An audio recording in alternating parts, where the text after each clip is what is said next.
Twice in a day live. What's going on? I tell you what's going on. Someone might have bought an NFT. Now, as we know from this morning, we know what that is. So, from the course of being live this morning, I've gone and set up my digital wallet. I've then bought some Ethereum. I've then gone on to OpenSea. I then bought an NFT. And then I set up my account in the sandbox. Now, unfortunately, you can't get the sandbox on OS. So I tried to download it, but it says on Mac OS it's coming soon. But on my Windows machine, I do have it. So I'll do some recordings from that, and then I'll show you actually walking around the metaverse. I'm not going to lie.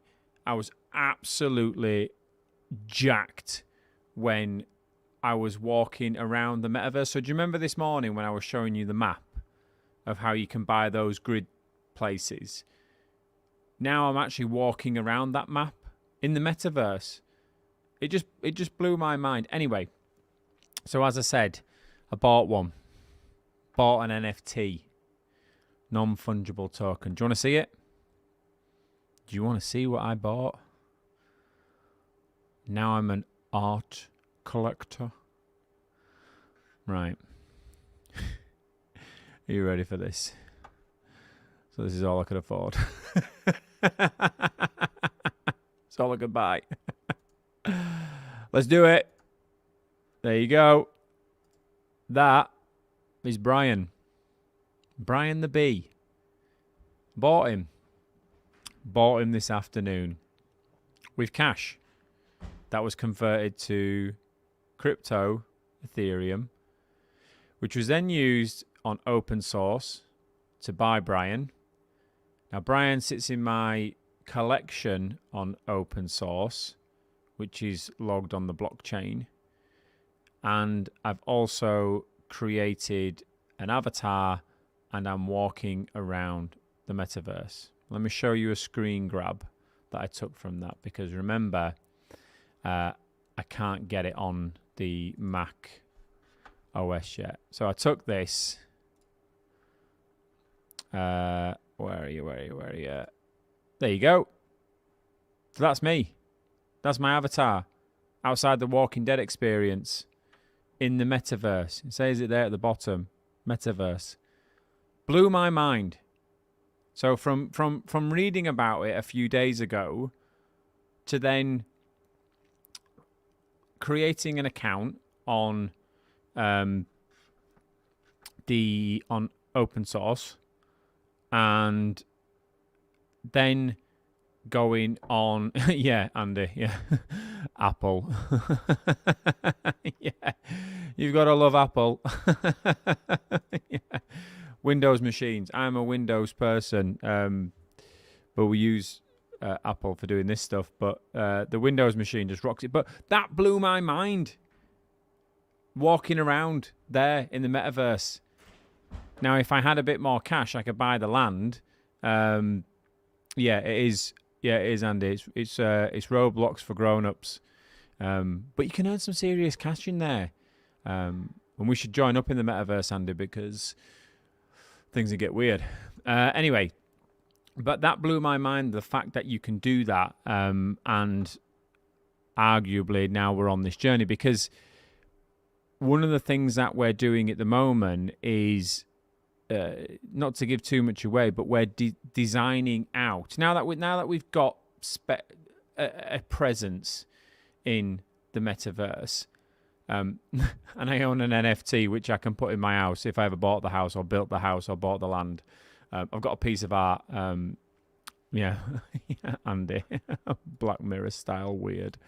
Yeah, the one where they're the avatars.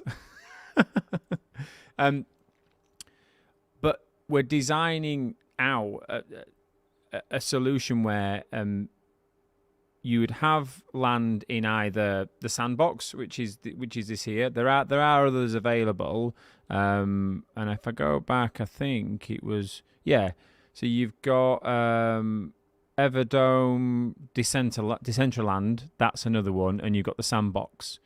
So this is the screenshot you can see here is in the sandbox. But the idea is, let me stop sharing.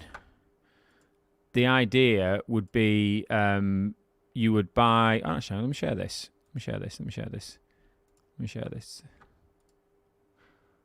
There we go. So you can see here. So that's my avatar. That's me in the metaverse. And the reason why he looks quite generic, doesn't it? But if you remember this morning, because I haven't bought anything bespoke for it, he looks quite generic. Andy makes a good point here. Look, it'll kick off when they want to build shopping centres in the digital. Yeah, I can't go to Asda online. Well, technically, you can do your shopping online, I guess, and you get it in the physical world. I wonder if you follow that thread through, Andy, if you're walking around Asda in the metaverse, and as you're putting stuff in your car, an actual physical truck turns up outside your house with the stuff. I don't know. Maybe. But as I said, this is me. Now I can't enter the Alpha Hub because again, look, it only shows it for Windows, and then it does come up here saying it's not available yet. But just to follow that thread through, the plan would be we would purchase some land here, maybe not here centrally. It'd be very expensive to buy land here. And by the way, when I was doing that screen grab, I don't know if you saw, but the Snoop Dogg concert was just behind me. Do you remember this morning when I was talking about the Snoop Dogg concert? That's where you would enter it in the metaverse. If I remember at the end of this, I'll bring it back up. But the plan is you would buy some land, where you can afford the land. And you see, look, that's where I was, stood there near The Walking Dead. And then just behind me there was Snoop. So we would buy land here as MKL, but we would create our world from a digital FM point of view, and then we would invite our clients in where we would interact and talk and walk around. I mean, you could even gamify this stuff, Who's to say you're not going on adventures with your clients in the future? Bizarrely, think about that from a client engagement point of view. Instead of going, let's not go for some drinks tonight. Let's go do the Walking Dead experience. I saw that as well, Andy. Andy minutes ago. So Fortnite had it. Yeah, it's in concerts. I think it was. What's his name? The guy who goes, yeah. Married to, what's his name, John? He's not there. The guy that was married to, is it one of the Kardashians? Travis Scott. Yeah, I know, possibly not. Yeah, they did it in Fortnite, didn't they, where they were doing the yeah thing. But you imagine that you're going to your clients, right, tonight, instead of going out for drinks and a meal, let's jump into the metaverse. And let's go to a concert together. Let's go on an experience together. Or even during the day, let's meet up in MKL land, whatever it's called, and let me show you how this technology works in the real world. But then we would have employees that work in the metaverse, so they're employed to work in the metaverse rather than doing stuff physically, other than what they're doing on their computer. But I'm jacked. It wasn't that. Yeah. It wasn't as straightforward as going to buy some eggs, for example, to set it up. So when you let me do this. So you can see here at the top right. You can still see that on yours. There's my Ethereum. What I've got left. So not a lot.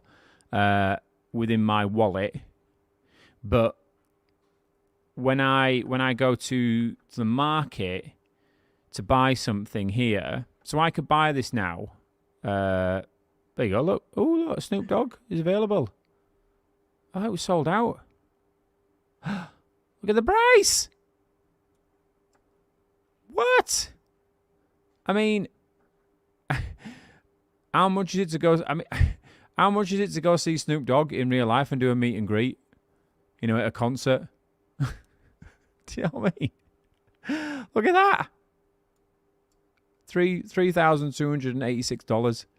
But they were all sold out, so obviously they made more available. I could buy that right now. Well, I couldn't buy. I click buy it right now. Look, there you go. I've got 0 sand, and they're asking for 525. So that's not going to happen anytime soon, is it? But that's just that wasn't available before. It's an experience for everyone. Yeah, I agree, Andy. Digital security may be an issue, though. Age-restricted content. I think that's going to be a challenge. But I guess it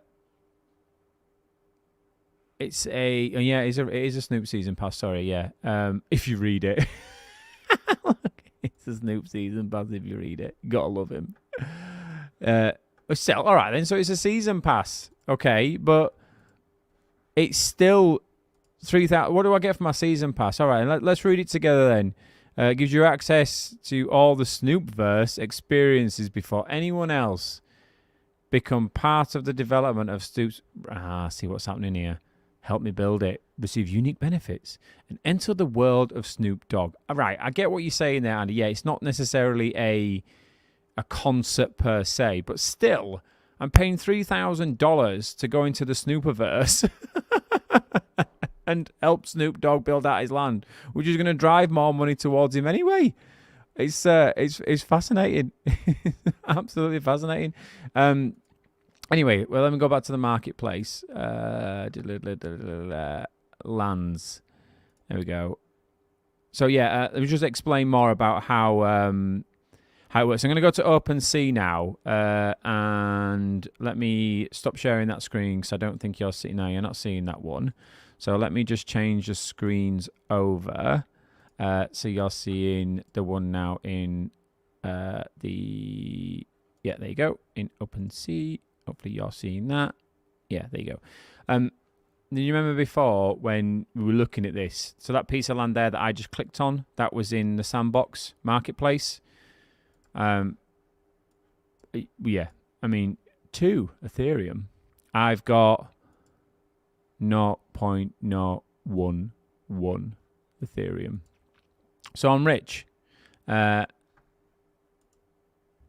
So we need to, as I said before, so I've got on my Windows machine, all my wallets connected to here. So very quickly to explain how I set it up for me, so I watched some YouTube videos. There's loads of YouTube videos out there that tell you how to do this. And they're really intuitive, actually. They're quite interesting. If you have got some sort of computer literacy, and I don't mean like a developer, I'm on about if you can turn it on and write an email and pay a bill online, you can set this up. The thing you need to get away from is digital currency. So you're not buying anything here with your money per se. You're turning that into Ethereum in this case, and then using that Ethereum to buy whatever you want to buy. So when you go to set this up, you go to you set up your wallet, and then you click any wallet you've got. And if you've already got a wallet or whatever, I used MetaMask because it was the easiest one to do from what I saw on the videos. It just made sense. So if you click on that, it'll create a different screen, which it has done. So let me show you this from a user experience point of view. I just liked how the little fox's head follows you about. Let me show you this. See that? Look, whee! There you go. Look at that. I got really excited with that. So you can click Get Started. Off you go. You can import your wallet. Create a new wallet. No thanks to that. Now, I'm not going to go any further here because I don't want to show you my details. But let me get rid of that and let me bring you back to the OpenSea. So you get a unique code which is relevant to your digital wallet. And it's a secret code. And I would highly recommend that if you get it. It's called a secret recovery phrase. And it's usually what? Let me say. It's 1, 2, 3, 4, 5, 6, 7, 8, 9, 10, 11, 12. 12 words that you need to find a very, very, very safe place for. So if you've got anything where you can hide passwords, I don't mean write it on a post-it note and leave it on your desk. Hide that secret recovery phrase, because not only if you lose that can you not get access into it, the people that own the wallets, so these the guys that I just showed you then, they won't be able to get access to it. So if you stick a load of cash into your wallet, and then your MetaMask wallet, and then you can't remember your secret recovery phrase or your passwords, forget it. You're not getting that back. So it's mega important to do that, and they do really overemphasize the point of keeping them safe. So which is good, But here's where it gets interesting. So again, if I was on my Windows machine, I've got my profile set up there. If I clicked into my profile, so if I click it now, look, it's just asking me to set up the wallet again. But I'm gonna keep it on on one machine. But in there is where that NFT was that I bought, and the reason why I bought that NFT was only the reason why I bought it was just to see how easy or difficult it was. So let me literally show you what I did. So I'd set up all my wallet, bought some Ethereum, put that Ethereum into my wallet, which then ultimately brought that wallet into OpenSea, which meant I had currency available to buy. But I just, because obviously at MKL, we love bees. So Bumble, B, click return. All this stuff comes up. So I was literally just looking through, going, which one should I get? How much are they? More importantly, so I clicked on that one at first. I didn't want to really make an offer because I didn't know if you make it. I mean, there'll be a set minimum price that they want for that, but you have to go in the process of making an offer to be able to understand if you're meeting the minimum threshold. But I wasn't. So here, look. Here, there's all these available. So there you go. Look, I bought that. You see, there's me. 4 hours ago. That's mine. Now that is sat in my my wallet in here, or in my profile. Sorry. Now I can, if I was in my own profile now, I could choose to sell it, put it up for offer. Someone could come on and make an offer for me to say, oh, I really want B31. I'll pay you X for it. And you go, ooh, maybe. But that's our NFT. We've bought one now. And now once I've known, worked out how to do it, it's actually quite straightforward to do. The only problem I've got, being honest with this, and from what I've been researching, OpenSea are trying to get rid of it, is the gas fees, which I didn't know that was for, what that was for. So that bee there that I bought, I had to pay twice the actual asking price for the bee to pay the gas fee, and the gas fee is all to do with the network, so how quickly that transfers over to you in terms of ownership, updates to blockchain, all that lot. So let's say, for example, that bee had a sale price of $100. I had to pay $200 for it because of the gas fees. So if you're going on to buy an NFT on OpenSea anytime soon, just bear that in mind. If you're seeing something, for example, let's find something expensive. Let's look at art. Oh, this looks cool. Look at this. So let's have a look at this artwork here. Very, very sort of Bitcoiny. So click on that. There you go. So I can buy that right now for 5.5 Ethereum, which equates in terms of dollar term that. So I would need to make sure in my wallet I had at least a couple more $1,000 as it was right now to take into account of the gas fee. Now, that gas fee changes all the time. So when I went to go buy my B, the gas fee changed by 20% over the course of a couple of minutes. Sometimes it went up, sometimes it went down. It depends. Now, you can choose, which was interesting. I can't do it now because I haven't got enough money in my wallet to be able to go through that buying process. So it's not like you go, when you go to buy something at a shop and then you put it in your cart, you put out your details, it goes to buy it, and then it goes rejected because you haven't got enough funds in your account. If I go to click buy now, it just won't even let me do it because my wallet's connected to this, or I haven't got a wallet on this one, and it knows how much I've got. But in there, you get 3 options, and it says, I think it's average, fast, or slow, and you can click which one you want. So normally you go somewhere in the middle, and then you pay the gas fee for that. If you want the transfer to happen quicker, then you click it on high. The gas fees are more expensive, or if you want it on low, depending on what you're buying, it can take a couple of hours. It can even take a day for it to transfer over if it does it all because the transaction fails. Now, the key thing here, and again, this is all trial and error on my part, but hopefully it helps, is when I went to buy something here on OpenSea, I changed my mind. So I found something that I could afford. I went and put it in my, it's not a basket. I went to go buy it. And then I thought, I've changed my mind on that. I'm gonna bail out of this sale. So it's like, on Amazon when you fill you basket up and then you come out of it and you go, I don't want that anymore. You pay a cancellation fee, and this can get quite expensive. So I got stung for, I think it was like $50 because I bailed out of a sale. Again, I didn't know, but I know now.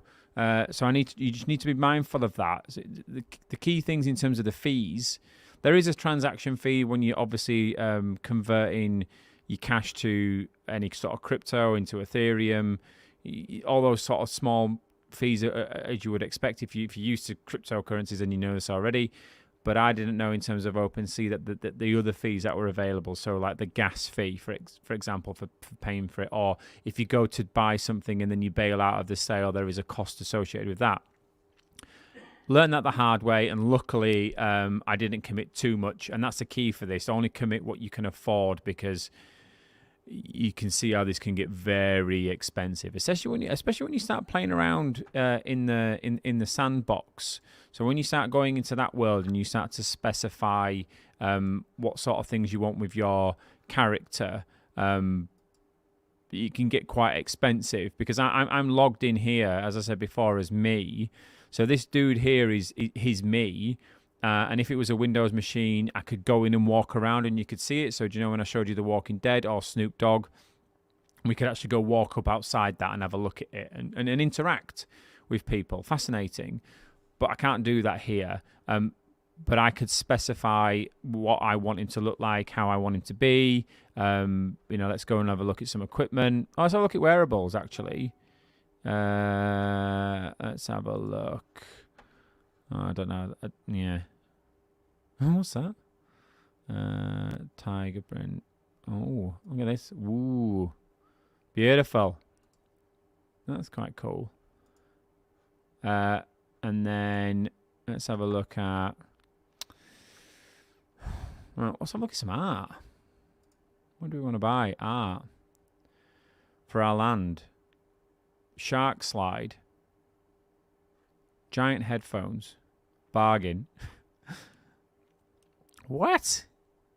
A music band. Let's see. Let's do it from... yeah, let's have a look. Let's have a look at the highest price.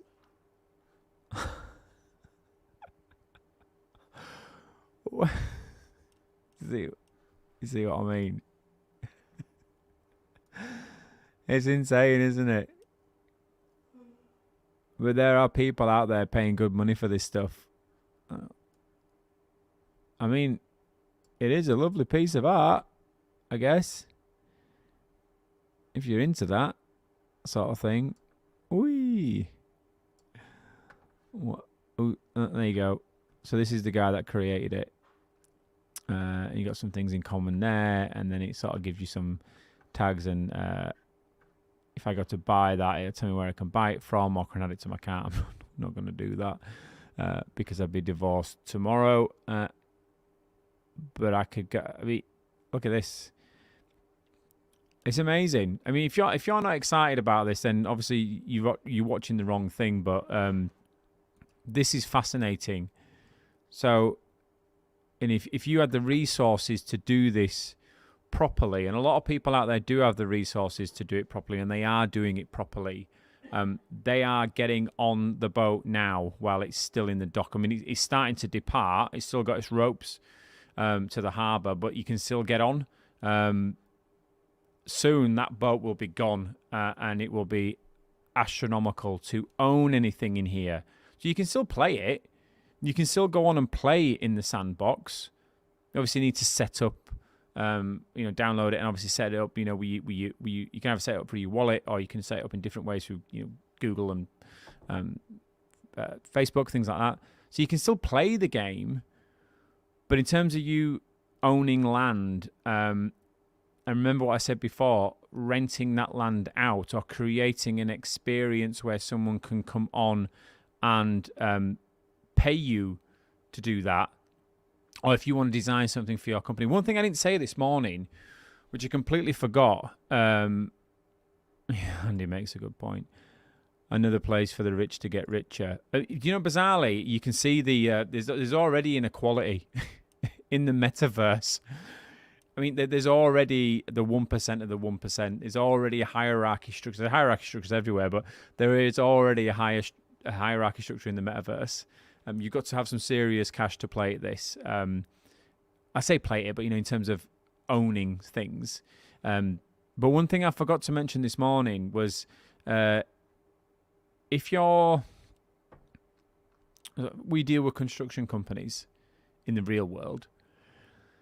Now, imagine if a construction company said, I'm going to go onto the sandbox, and they've got a lot of resources. They help build the physical world. I'm going to go onto the sandbox and I'm going to buy some land. So they bought some land, a decent bit of land, something that they can build on it. And I know they've got architect drawings and things like that, when they're designing stuff. But imagine inviting your clients into that metaverse and you all walking around that building together. That doesn't exist yet in the physical world, and you can change it as you're walking around. But it is such an immersive experience. You can have little tricks and tidbits along the way that help nudge the client along. You can just see where this could potentially go. And it says the thing with the sandbox is it's people like you and me that are developing it. It's not like a Minecraft where you can build within Minecraft, but you are very much bound by the boundaries of the game. Within the sandbox, you develop your world as you see fit. And you make those experiences for other people to experience. So if you follow that thread through that construction company, you can invite your clients there. But what if you opened it up and said, well, if anybody wants to come and have a look at this building or look at this design or table or chair or widget or whatever I want to do, obviously in an engaging way, come here. I'll show you how to do it. Pay a fee. And conferences, in terms of business conferences, why would you go to that when you could go and do it in the digital world? You just wouldn't, would you? You wouldn't go to it when you could do it in there. Anyway, the reason why I jumped on is because I just wanted to say, from this morning, we've worked out how to set up the wallet, put some currency in it, and then buy an NFT. And now we're in the metaverse. Let me just see if I've got any more comments. What's he say? That is in the next generation, I fear. Mine and your kids' current construction industry are not technically nuanced for this type of thing. I agree. I really agree, mate. And it's such a wasted opportunity because you almost kick yourself, don't you? You know, people like you and me watching this who are, I don't want to say enlightened, but you see the potential. If you were sat on a board of a company like a big construction business now, you would be, in the right way, pointing your R&D spend into this. This is new. I mean, think about it from a tax incentive point of view. You pour your cash into this. Let's say you're under 100 million quid business and you've got a couple of, a couple of hundred employees. If you're not pouring your development spend into how you design out your metaverse, you are missing a massive trick. I had a conversation this morning with our accountancy business to understand how this works in regards to development and R&D, tax, etc. And from what they could tell me, it was tax efficient to be able to do this. Tax efficient for you as a business, but also it's beneficial for everyone else because you are helping build the metaverse. You are helping make this a better place for everybody else, but also you are creating a different experience. You know, it's Web3, isn't it? I mean, someone. I'm going to actually get the comment because it was a fantastic comment to make, and I want to give him the props for saying it. Dan Jones, there you are. So Dan Jones commented on the video this morning, and he mentioned that the transition to Web3 will be the biggest transformation change we will ever witness in our lifetimes, and seemingly no one either believes it is happening or seems to care. I agree with you, Dan. It's happening under our nose. I'm frustrated that I'm only just starting to become aware of this, but it is happening now, right now. But if you want a book to read, which I've just bought because I'm going to find it, it's The Sovereign Individual. It was wrote 25 years ago, but it talks about the transition and what that looks like. And apparently, from what Dan says, it nails this to a T about what is happening right now.